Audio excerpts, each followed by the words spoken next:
I used to believe love was enough, that if I just stayed, if I just showed up, the universe would reward me for being the one who didn't leave. But I was wrong. It began slowly. My father, Harold Brighton, a proud man with iron in his voice and navy blue eyes that never flinched, started forgetting the stove, then names, then where the stairs were. I was 27 when I moved back home. I gave up a steady job, my apartment, and a relationship that, looking back, wasn't worth saving anyway. He needed me, and I was the only one who stayed.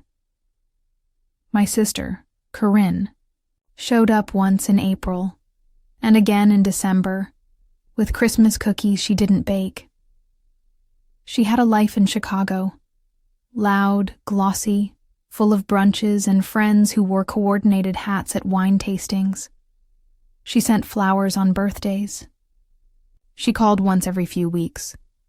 But I was the one who changed our father's diapers at 3 a.m.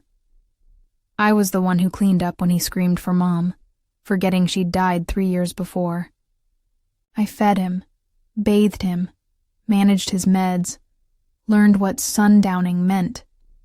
And yet, every time Corinne did show up, it was like she was the star of the show. "Oh, honey, look at you," she'd say, performing love with a sweep of her designer coat. Dad would light up for 5 minutes. 5 minutes that she used like a weapon.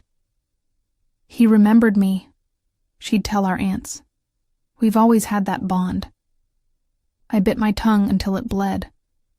We had a nurse for the heavy tasks, hired, part-time through Medicaid and my own savings. But most of it, the real work, the day-in day-out heartbreak, fell to me. My friends drifted away. My LinkedIn status grew dust. I didn't go on dates. The kitchen smelled like antiseptic and old apples. And yet, I chose to stay. There was one night a few weeks before the end, where Dad looked at me, really looked, and said, "Thank you for not leaving me behind." I cried in the hallway after that. Then came the funeral. Corinne arrived in a sleek black sheath dress, her lips trembling like a Hallmark movie actress. She hugged people she hadn't spoken to in years. She cried into silk gloves. I stood off, to the side, my shoes scuffed, my back aching from lifting him into bed the week before he passed. She made a speech. Said Dad had always encouraged her to chase her dreams. Said she wished she could have been here more. Said she was so glad I'd helped, like I'd dropped off soup once a month. 2 days later, I sat in the lawyer's office. Mr. Lambert, a man who looked like a melted wax version of a judge, adjusted his glasses and read the will aloud. To my daughter, Corinne Brighton, I leave the house, all bank assets, the life insurance policy, and any additional holdings. I didn't hear the rest. I sat there frozen, numb, blinking too fast. Mr. Lambert cleared his throat. And to my daughter, Elise Brighton, I leave my old Navy medals and a handwritten letter. A letter. Corinne's red nails clicked against her phone as she smirked sideways. I waited. "Is that all?" I asked. "That is the will on file," he said. "Signed and notarized 6 weeks before your father's passing." 6 weeks. 6 weeks ago, Corinne had visited for exactly 2 hours. He'd been having good and bad days, but I remembered that one. He thought she was his cousin and kept asking where I was. So how did she walk out of here with his signature? And I walked away with a folded piece of paper and 2 medals in a plastic bag. That night, I didn't cry. I didn't yell. I just sat in the living room, her living room now, technically, and reread the letter. Elise, if you're reading, This, then you already know. I don't know what I'm forgetting anymore. I hope I made the right choice. I hope this isn't the last thing you remember about me. You were my anchor. I'm sorry if this isn't enough. Love, Dad. It wasn't enough. Not anymore. Because I had a feeling in my gut. Cold, slow, but rising like a tide. Something wasn't right with that will. And for the first time since the funeral, I didn't feel like crying. I felt like digging. The house was cold in a way it hadn't been before.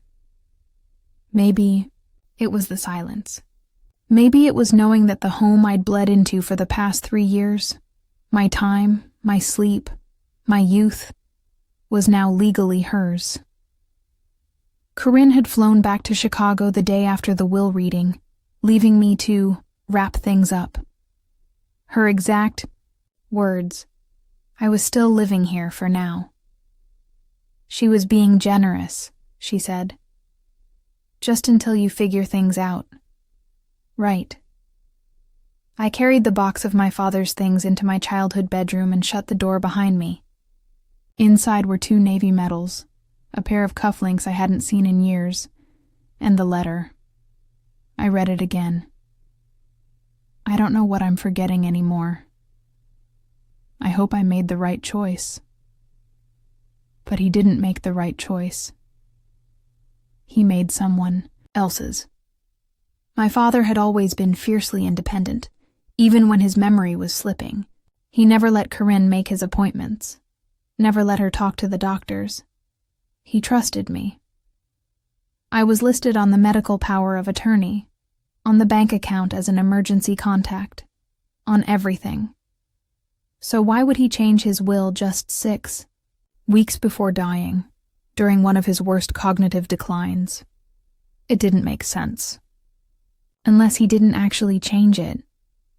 Unless someone else did. The first thing I did was go to his bedroom. It was still untouched. Bed unmade from the last day he was in it. His dresser smelled faintly of Old Spice and pills. I went through each drawer carefully.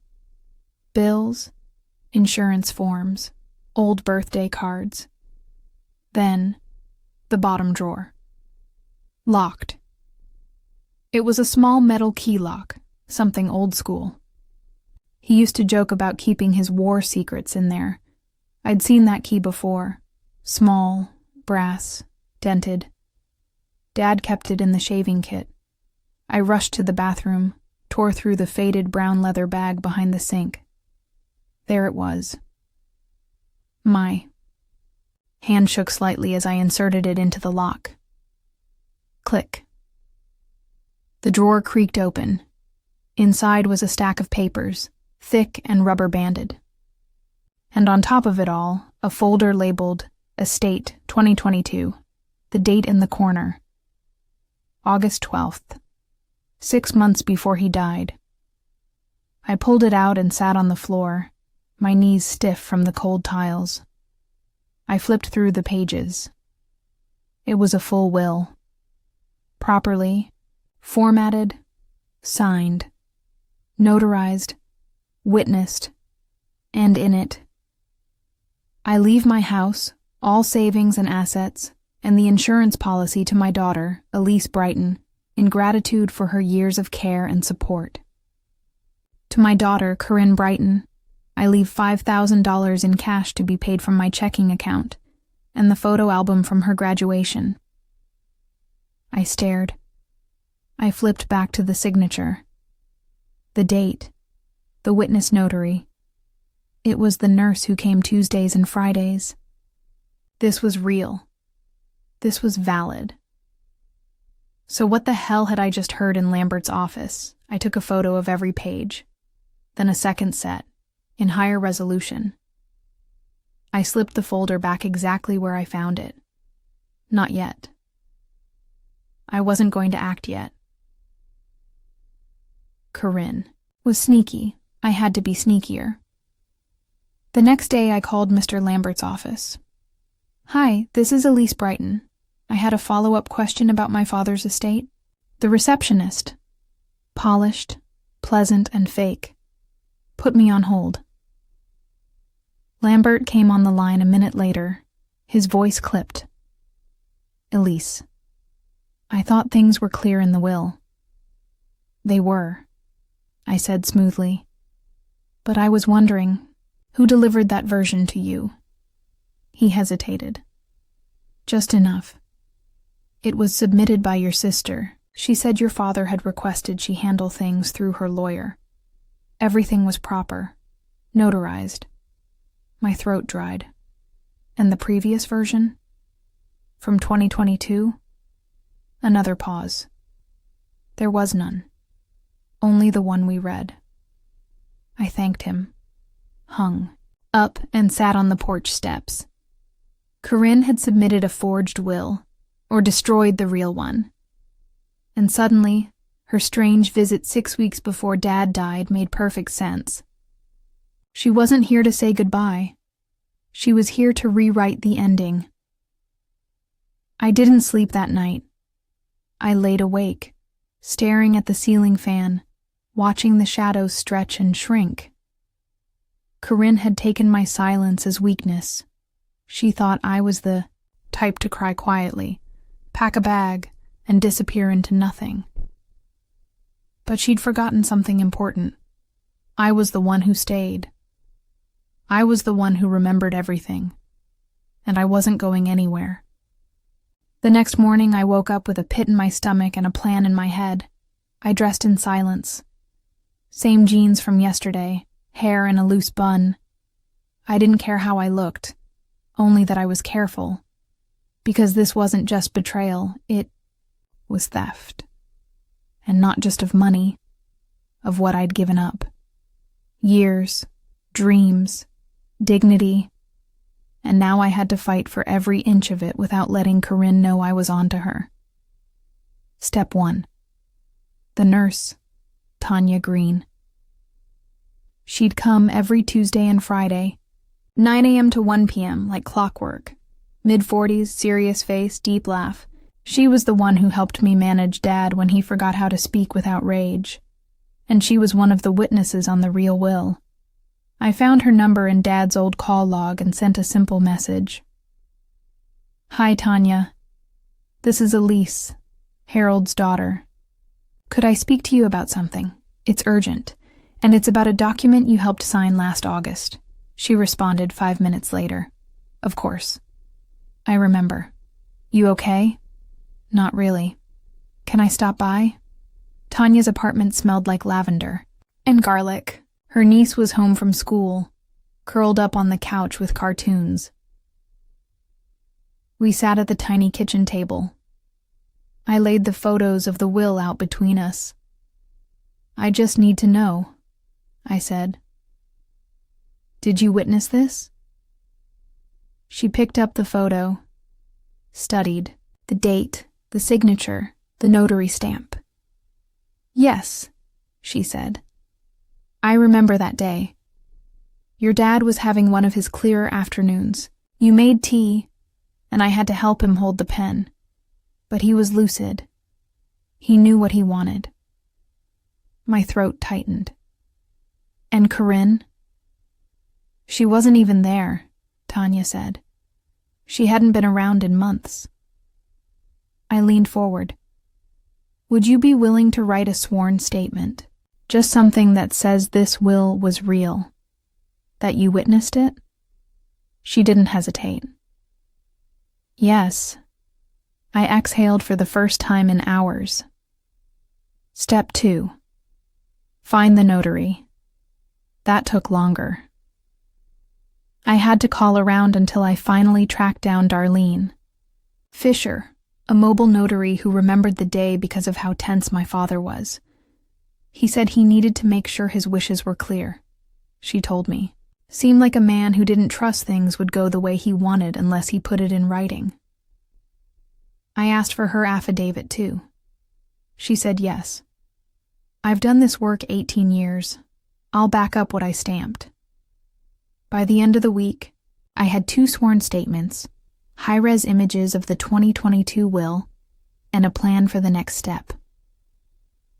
Corinne, meanwhile, had begun calling and texting. "Hey, just checking in. I know it's a lot to process.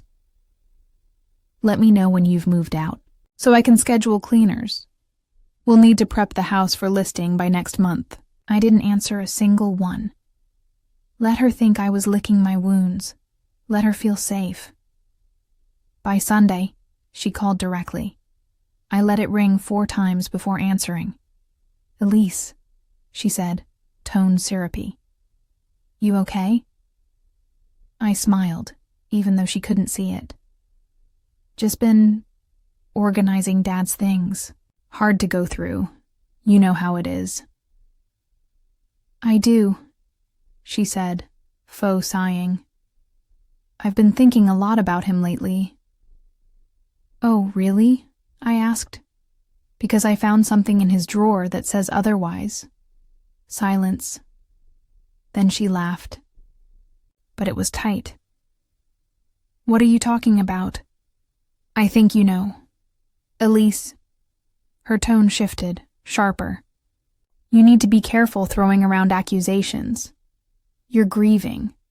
We both are. You're probably confused." I let that hang there. Let her hear the quiet rage behind my breath. "Corinne," I said softly. "I'm not confused. I'm remembering. And I remember Dad being very clear about who stayed and who didn't." I hung up before she could answer. I sat back, eyes fixed on the ceiling. I had the real will. I had 2 witnesses, and I had motive. The date of her suspicious visit, the rapid notarization of a will Dad didn't even remember signing, but I needed proof she forged it, or destroyed the old one. Because unless I could legally discredit her version in court, she could argue Dad changed his mind, and she'd get away with it. But there was still one thing I hadn't checked. The home office. The filing cabinet. Dad kept meticulous records. Copies of taxes going back to the 90s. Receipts for everything. Even a warranty on a toaster we no longer owned. If there had ever been 2 wills, he would have kept both. And if I was right, then hers was missing pages. I unlocked the filing drawer, and halfway through a manila folder marked Estate Plans, I found it. A copy of the 2022 will, dated, signed, scanned. Next to it, a shredded envelope, half burned in the old fireplace. Been, but not completely. The last line of the envelope was still legible. "Mr. Lambert, updated version enclosed. Please destroy previous file." I stared at it for a long time. Corinne had mailed the forged version herself, asked the lawyer to destroy the old one, and counted on him doing it without question. She'd been planning this, before Dad even died. And now? Now I was ready to plan something of my own. It was raining the day I walked into Lambert and Cross. Not the dramatic, thundering kind of rain. No. It was soft, ironic. The kind that looks polite until you realize your coat's soaked through and your shoes squeak on hardwood floors. Perfect, really. I waited at the receptionist's desk in silence, my bag tucked under my arm, a folder pressed, flat against my chest. Inside were printed copies of the real 2022 will, the witness affidavits, and the half-burned envelope Corinne never thought I'd find. Mr. Lambert stepped out 5 minutes later. Same wilted bow tie, same shifty eyes. "Elise," he said, surprised. "I wasn't expecting. I didn't call ahead," I replied. Didn't think I needed an appointment just to ask a few simple questions. About a will. His eyes twitched slightly. Of course. Right this way. His office hadn't changed since the reading. Wood-paneled walls, diplomas, the faint smell of expensive coffee and buried guilt. I didn't sit when he gestured. I placed the folder on his desk. My voice was steady. I found this in my father's locked drawer, witnessed, notarized, dated 6 months before he died. The same document you claim never existed. He blinked. Slowly opened the folder. His fingers froze when he reached the signed copy. And when he saw Tanya's name and the notary affidavit, his mouth actually dropped. I wasn't aware of this version, he stammered. This is highly irregular.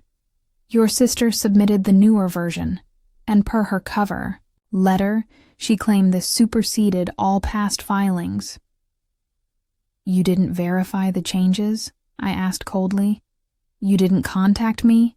The primary caretaker listed as medical power of attorney on every legal document he had? She provided documentation, he mumbled. Everything appeared in order. She counted on that, I said. On your laziness, or your loyalty to a prettier client, or just your eagerness to get it done fast. He swallowed. If this version is accurate, it changes everything. No, I said. It restores everything. He rubbed his temples. I'll need to involve probate, a judge. This could become messy. A hearing, maybe depositions. I don't mind messy, I interrupted. But you might. He looked up sharply. Because I also found this. I slid the burned envelope fragment forward. His face drained of color as he read the last line. Please, destroy previous file. I didn't blink. That file was the real will. And you almost did it. I gave him one last look, long, calm, and hollow. I'm going to give you a choice, Mr. Lambert. You can file this corrected will with the probate court today and notify Corinne that the estate is now in dispute, or I file a formal complaint with the state bar and launch a fraud investigation. He sat back slowly, hands folded. Regret crept across his cheeks like sweat. Give me 24 hours. You have 12. I walked out of that office into the drizzle, but I felt lighter. Not free. Not yet. But no longer under someone's heel. I stopped at a small bakery near the courthouse. Ordered a black coffee and sat by the window, watching the clouds shift. I still hadn't told Corinne what I knew. I wasn't ready. Let her float a little longer. Let her dream about fresh listing photos and overpriced staging companies and the smug little note she'd probably planned to leave me when the house sold. She didn't know that the walls were already cracking beneath her. That night, I checked the mail at the house. Most of it was junk, but one envelope stood out. Handwritten. Chicago return address. From Corinne. Inside was a 2-sentence note and a key. Elise. It's probably time for you to move on. I'll be in town next week to begin prepping the house. For market. I left you a key to my Airbnb. Corinne, her Airbnb. She was kicking me out of my own childhood home and offering me a spot in her rental listing. Probably with the same passive-aggressive throw pillows and broken coffee maker. I set the key on the counter. Then I picked up my phone and called Tanya. Hey, I said. You busy next weekend? Not really, she replied. Why? Corinne's flying in, and I think it's time she and I had a little talk. Face to face. Corinne arrived on a Friday morning. Sharp heels, luggage wheels over gravel, hair in a blowout that probably cost more than my weekly grocery bill. She looked around the front of the house like a buyer inspecting her next flip. Not like someone, returning to the home where she once scraped her knees on the driveway or carved her name into the porch swing. I stood on the front steps with a cup of tea. "Elise," she said brightly, as if we were old college roommates and not the sisters, locked in a silent war. "Still here?" "Good morning to you too," I said. "You're early." "Had an earlier flight. Figured we could get started sooner." She didn't wait to be invited. She breezed right past me through the door. I followed, sipping slowly. Watching her movements, she paced through the living room like a realtor in heels. "We'll need to update the lighting in here," she said to herself. "Open it up. White walls, maybe sage, something that photographs well." "This isn't a photo shoot," I said. She stopped and turned, giving me that familiar smile, the one just shy of a sneer. "It's called staging, Elise. You want the house to sell, don't you?" I tilted my head. "Who said I was selling?" She blinked. Her expression flickered for just a second. "Elise, I'm trying to help you. I get that this house has memories, but we both know you can't afford to keep it." I walked slowly toward her, keeping my voice low and calm. "That's the thing, Corinne. I'm not planning to sell, because legally, you don't own it." Her smile dropped, just a little.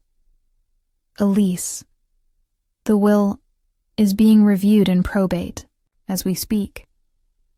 I let the words hang in the air. She laughed, but it was tight, forced. "What are you even talking about?" I reached into my back pocket and pulled out the envelope she'd mailed me. I held it up like evidence at a trial. "This little note? The one where you offer me a place at your Airbnb like I'm a lost pet? Cute, but unnecessary, because I've already submitted the real will to the courts." Corinne went pale. Well, Dad signed 6 months before he died. The one where he left everything to me. Witnessed, notarized, filed. She stepped back slightly. "You're bluffing." "You're welcome to call Lambert," I said. "He's the one who filed the correction yesterday, after I showed him your little request to destroy the previous version." There it was. The first crack. Her lips pressed together. Her breathing shallow. Eyes darting just slightly, like a cornered animal calculating exit points. "You broke into his files?" she said. "Weak." "No," I said. "I opened the drawer he kept locked. You remember? The one he never let you near."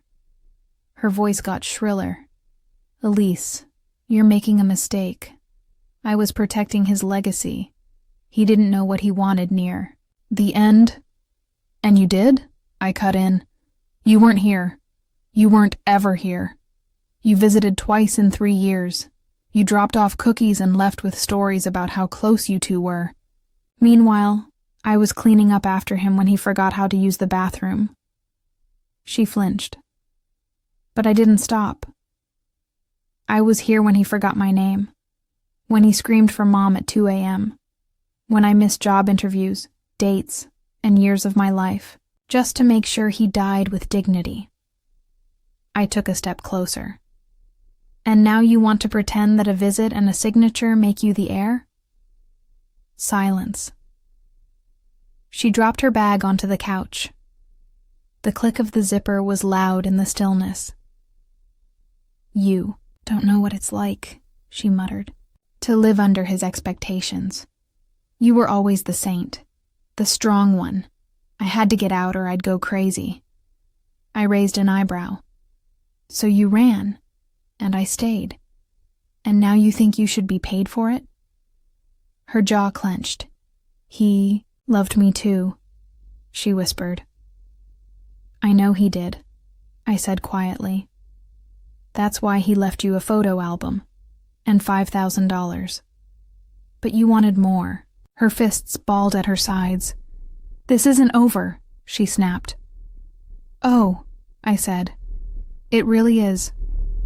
I walked to the door, opened it slowly, and gestured toward the porch. You can leave now, or I can call the sheriff and have you removed. Your choice. She stood frozen for a second too long.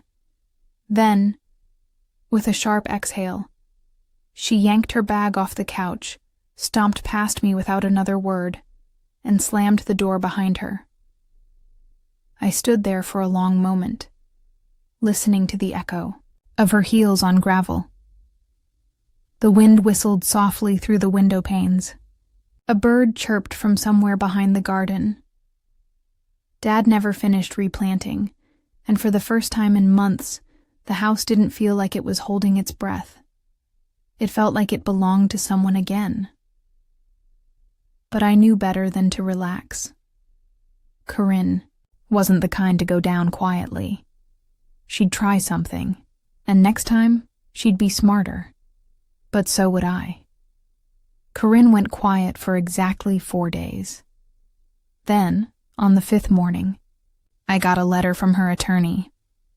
Subject: dispute of executor validity and intent to freeze assets. It was dressed in legalese, wrapped in faux professionalism, but the message underneath was clear. She was fighting back. Claiming Dad's mental decline invalidated any prior will. Claiming I had coerced him while he was vulnerable. Claiming I'd misrepresented myself as sole caregiver and limited access to manipulate the estate. I stared at the letter without blinking, then let it fall to the kitchen table. My tea sat untouched. She wasn't going down without trying to paint me as the villain, but she didn't know what I had. I made a call to Tanya. Can you meet me again? I asked. Just say when, she replied without hesitation. We met at a nearby cafe. I laid out the letter, the claims, the accusations. Tanya scanned it, then snorted. She's insane. She's desperate, I said. But we're not going to argue back with emotion. I tapped my finger on the table. We're going to use paperwork. Back at the house, I dug into everything. Dad had kept records like he'd never left the military. File cabinets, date-stamped calendars, medication logs, bank statements, and yes, journals. Daily notes in messy script, sometimes scribbled, sometimes lucid. But the timeline told a clear story. Elise brought Dad to the doctor. March 2022 home. Nurse scheduled. April 2022 Corinne visited. Noted twice, in April and again in December, will updated with notary and nurse present. August 2022. A clear-headed day, documented by Tanya and confirmed in Dad's own writing. Feeling clearer. Today, Elise brought me soup. Talked about the will. I'm tired of worrying. Want her protected. I photographed everything. Scanned each journal page. Dated each piece of mail. I wasn't just preparing a response. I was building a timeline of truth. Then, I went further. I logged into Dad's old bank account records. I'd been his cosigner. All still accessible. And that's when I saw it. 2 transfers, totaling $8,500 to Corinne's account. One marked car deposit, one marked credit relief, dated 2 weeks before the new will. She said she never took anything from him. She said she barely came by. But the money trail told a different story. A story of manipulation. Not by me, but by the sister who showed up just long enough to ask for help, then vanished until he was cold in the ground. The next morning, I filed my official response to her motion. Attached, the notarized 2022 will-sworn affidavits from Tanya and Darlene medical evaluations, confirming Dad's cognitive lucidity in August bank statements, showing suspicious transfers journal entries in his own hand, showing awareness and affection for me photo of the burned envelope. And finally, a video recording I found on my phone. I'd forgotten it existed. It was from a Tuesday, late summer. The sun slanting across the kitchen. I'd propped up my phone to record Dad singing along to an old Frank Sinatra record. I was laughing in the background, telling him he was off key. At the end of the video, just before I stopped recording, he looked straight at the camera and said, "This is Elise. She's the one who stayed." I watched it 3 times before sending it to my attorney. Corinne didn't have moments like that. She had statements and spin, but I had proof. A week later, her attorney withdrew the motion to freeze the estate. 2 days after that, Corinne sent me a text. "You're making this uglier than it has to be. I just wanted what was fair." I stared at it for a long time, then typed back, "So did I. But you weren't interested in fair until you got caught." No response. But the silence wasn't victory, because I knew her too well. Corinne never gave up. She just regrouped.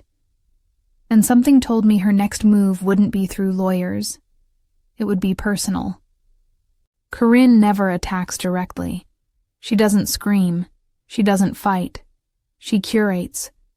She manipulates quietly, cleanly, just beneath the line of libel. And she'd perfected the art of public sympathy years ago.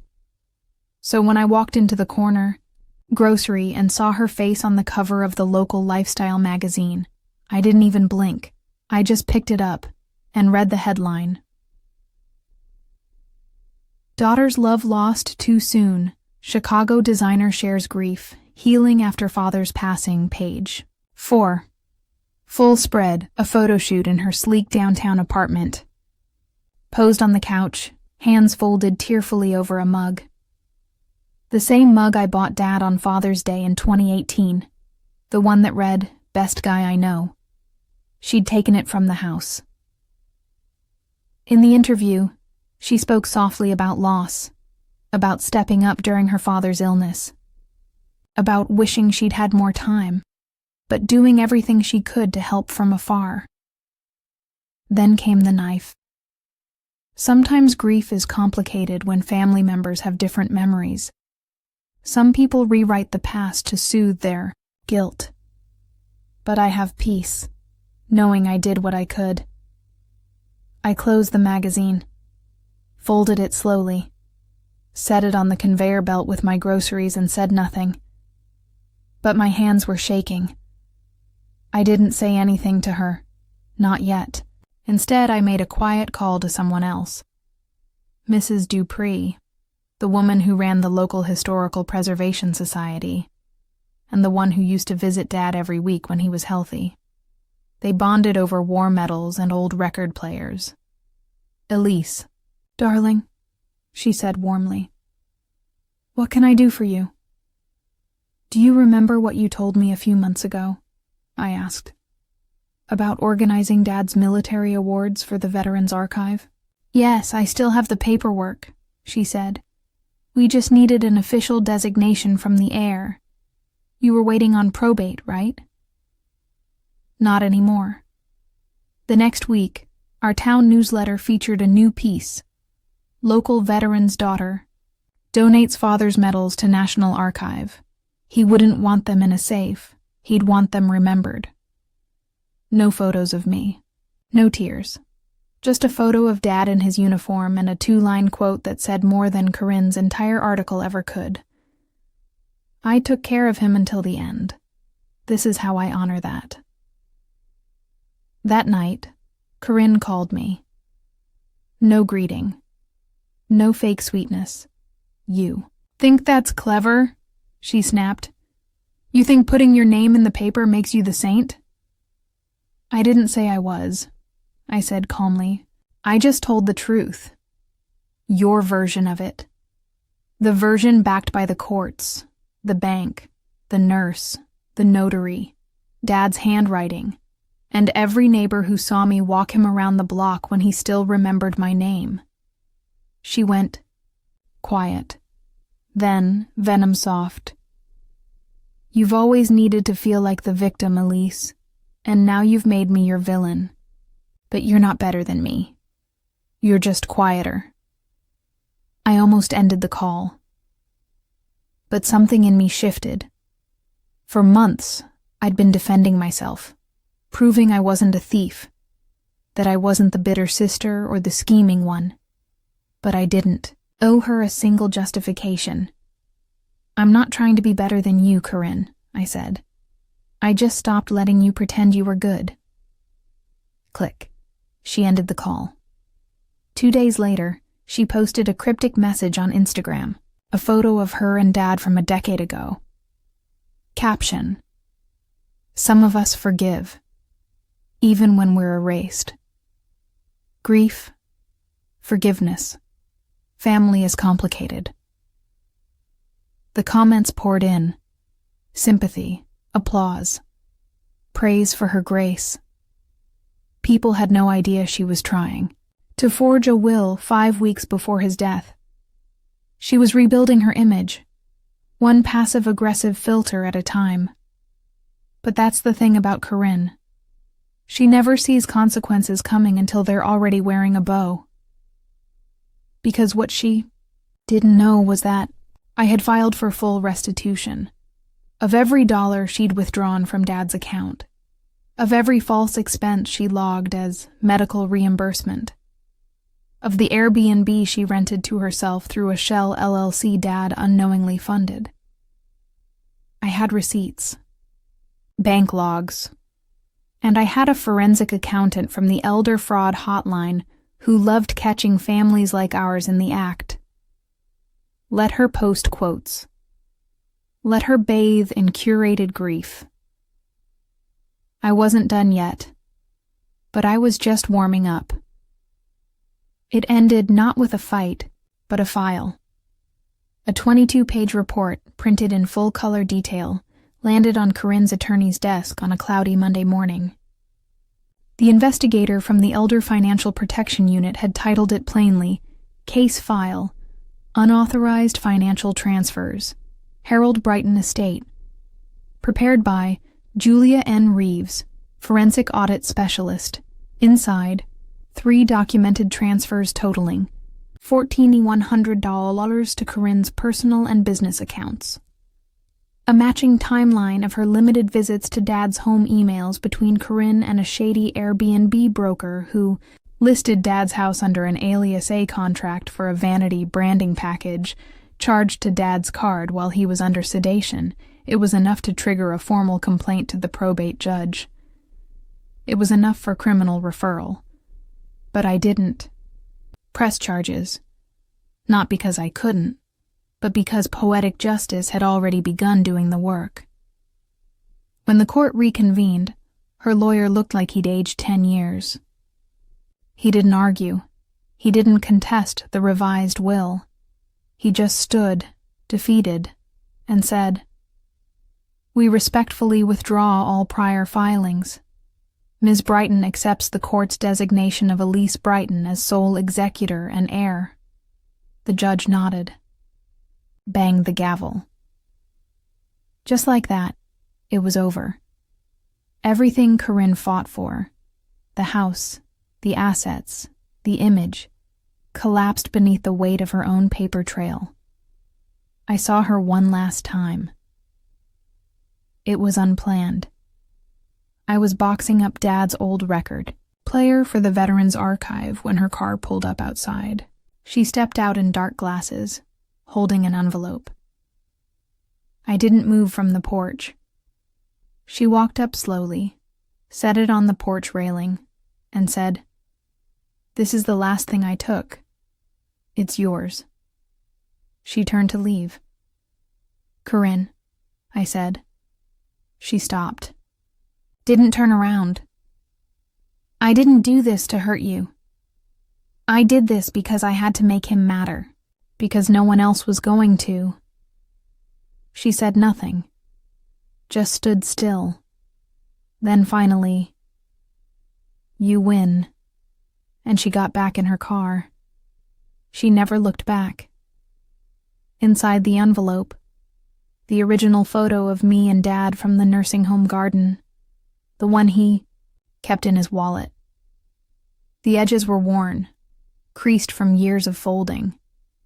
He'd told me once, when I forget everything else, I want this in my pocket. I placed it in a new frame, set it on the mantel, and then I opened every window in the house, let the sunlight in. I didn't sell the house. I stayed, painted the walls, rebuilt the garden Dad never finished, hung wind chimes from the oak tree in the yard where we used to rake leaves. Some days I played his Sinatra records on the porch. Other days I sat in silence, letting the quiet be proof that peace can grow from wreckage. Because in the end, I didn't just get the house. I got the truth back. And that was worth more than any will.